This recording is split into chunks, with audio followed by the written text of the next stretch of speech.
Assalamualaikum warahmatullahi wabarakatuh. Alhamdulillah anak-anakku, pada kesempatan hari ini saya akan menyampaikan materi mengenai sistem pengapian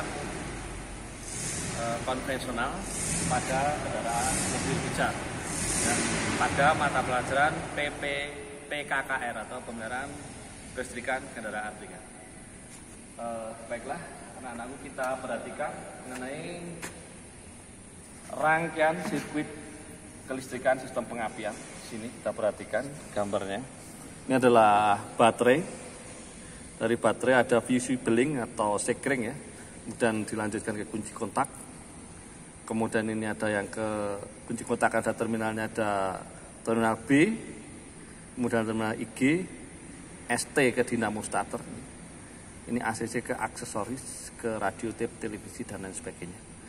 Yang terminal IG ini menuju ke positif coil, ignition coil positif.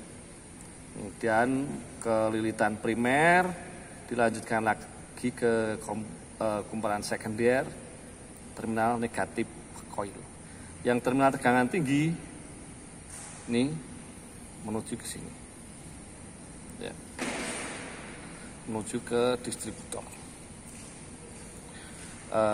Sedangkan ini adalah rangkaian dari lambang distributor. Ada kontak poin, ada tutup distributor untuk membagi-bagi arus tegangan tinggi, kemudian dilanjutkan ke busi seperti itu. Setelah kita sampaikan kemarin prinsip kerja motor 4 tak ya, sekarang kita ke yang realitas, yang sebenarnya. Kita kembali ke materi. Ada 5 komponen utama sistem pengapian konvensional. Yang pertama adalah baterai. Baterai berfungsi untuk menyediakan arus listrik 12 volt yang dibutuhkan oleh kendaraan. Setelah baterai, ada komponen berikutnya, yaitu adalah ignition coil ini. Ya, ignition coil ini dari kunci kontak IG tadi masuk ya. Ini ST,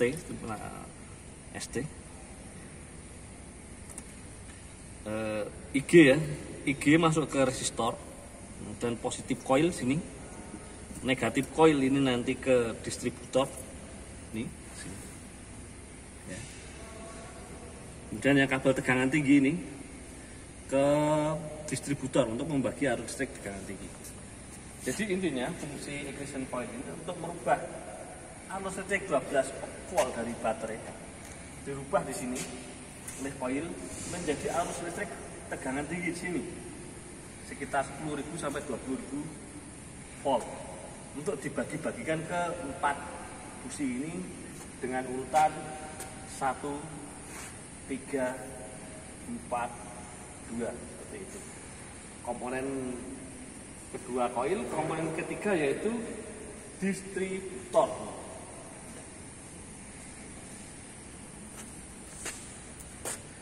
Distributor ini komponennya seperti ini. Ini sebenarnya bisa dilepas ya. Bagiannya ada banyak. Sebentar, saya lepaskan.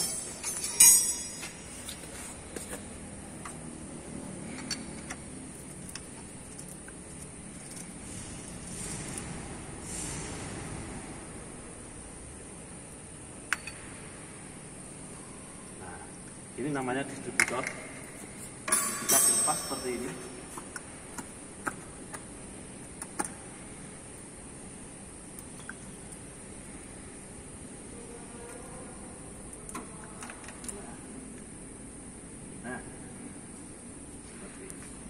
Ini namanya distributor. Distributor ada 7 komponen utama distributor. Yang pertama adalah cam atau knob. Ini kotak ini ya. Nah ini porosnya ini namanya cam atau knob. Kemudian cam atau knob itu berbentuk kotak, sehingga berfungsi untuk membuka nutup celah platina ini. Nah ini buka nutup. Ketika ini diputar oleh mesin ini, celah platina itu akan membuka dan nutup.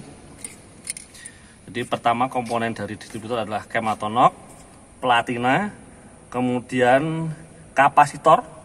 Kapasitor itu ini ya, berfungsi untuk menyimpan arus sementara, kemudian disalurkan lagi ke platina ini untuk disalurkan ke kumparan primer sehingga lebih maksimal efektif efisien dalam pengapiannya. Ya. Kemudian setelah kematonok, platina, kapasitor, ada dua alat untuk memajukan saat pengapian, yaitu centrifugal advance yang ada di dalam. Nih. Jadi centrifugal advancer ini cirinya seperti ini, bisa memajukan. Kalau ini porosnya dipegangi, ini tetap bisa. Nah, ini hanya bergerak, memajukan sedikit saat pengapian, sekitar 5-10 derajat lebih maju untuk disesuaikan dengan putaran mesin. Dalamnya ada centrifugal advance. Selain centrifugal advance, untuk memajukan saat pengapian digunakan vacuum advancer. Ini berdasarkan hisapan mesin ini, vacuum advance. Ketika beban meningkat, maka ini akan terhisap sehingga dudukan platina ini akan bergerak untuk memajukan saat pengapian sehingga lebih maju pengapiannya. Ya, ini jadi dua alat untuk memajukan saat pengapian, yaitu centrifugal advance di dalam sistem bandul sentrifugal, kemudian ini adalah vacuum advance. Komponen berikutnya adalah rotor ini.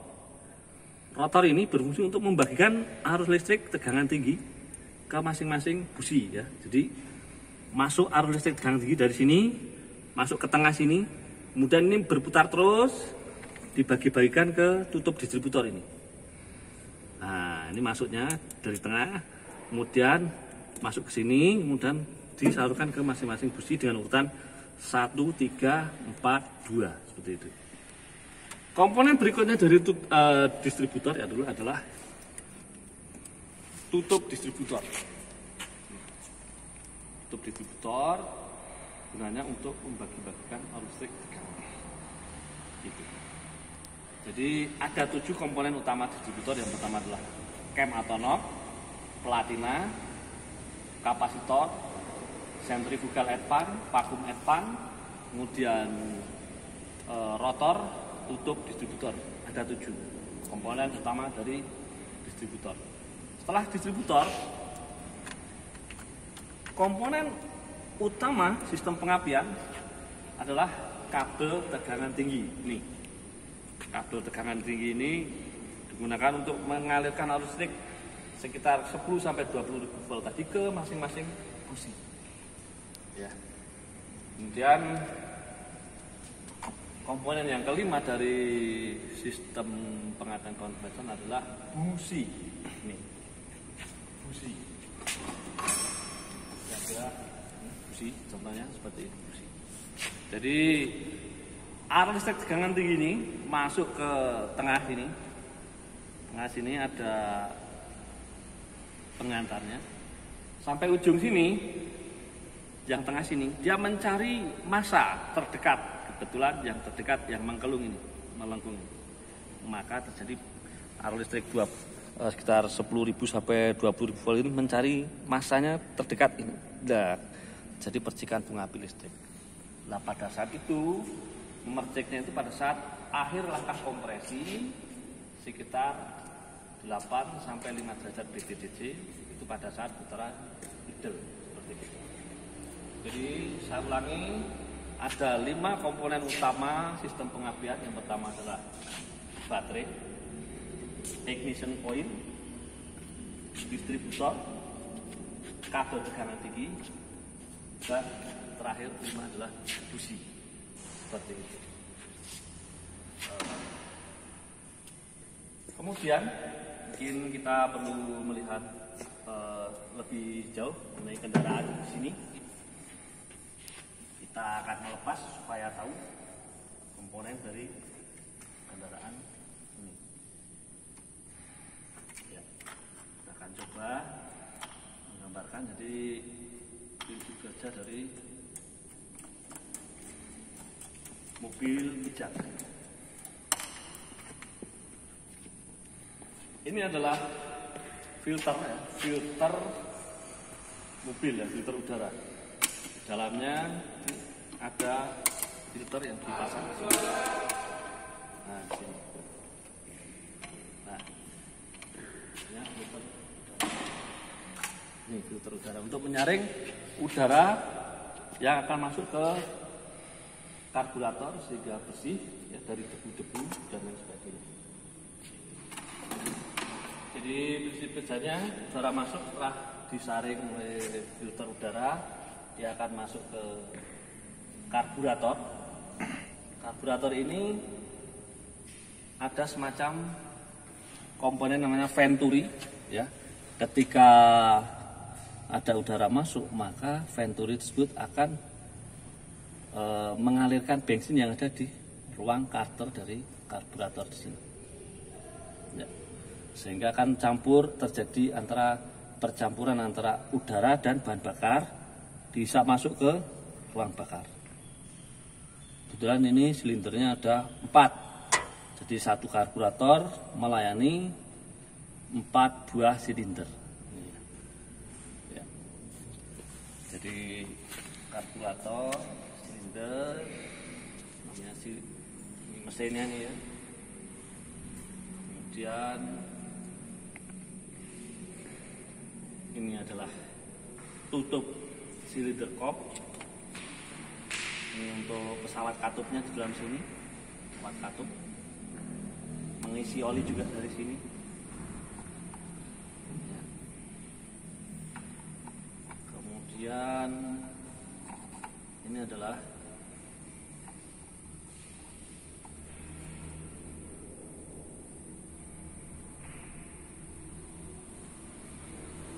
silinder, kepala silinder atau silinder kop, tempat dudukan busi ya, dan pesawat katup. Sini di bawahnya ada silinder. Nah, silinder di sini untuk tempat gerak translasi piston ya, piston. Dalamnya seperti itu.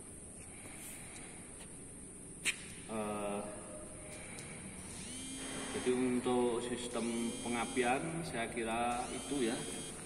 Yang lain nanti akan kita lanjutkan pada materi berikutnya. Sekian, wabillahi taufiq wal hidayah. Assalamualaikum.